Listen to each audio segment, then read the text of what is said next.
తెలంగాణ ప్రభుత్వం చేసిన అప్పుల లెక్క ఎంతో తెలుసా?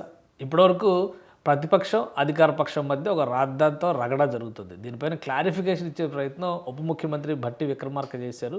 ఆర్థిక శాఖ కూడా ఆయన నియంత్రణలోనే ఉంది కాబట్టి గత రెండున్నర మూడేళ్లలో చూస్తే కనుక రేవంత్ సర్కార్ చేసినటువంటి అప్పు కేవలం 1,77,000 కోట్ల రూపాయలు మాత్రమే అని భట్టి విక్రమార్క చెప్తున్నారు. కానీ 10 ఏళ్లలో భారత రాష్ట్ర సమితి కేసీఆర్ ఆధ్వర్యంలో ప్రభుత్వం చేసినటువంటి లెక్క 8 లక్షల కోట్లు దాటేసింది. ఆ లెక్క ఏంటో ఒకసారి మనం చూద్దాం. మొత్తం ఈ అప్పుల రూపంలో 2014 నుంచి 2023 వరకు కేసీఆర్ ప్రభుత్వంలో ఎఫ్ఆర్బిఎం పరిమితికి లోబడి చేసినటువంటి అప్పులు, కార్పొరేషన్ల పేరుతో తీసుకున్న ప్రభుత్వ గ్యారంటీ రుణాలు, ఉద్యోగుల పెండింగ్ బిల్లు, డిస్కంల బకాయిలు, ఇలా అన్ని రకాల అప్పుల్ని కలిపితే 8,21,651 కోట్ల రూపాయలు ఉన్నట్టుగా ప్రభుత్వం చెబుతోంది.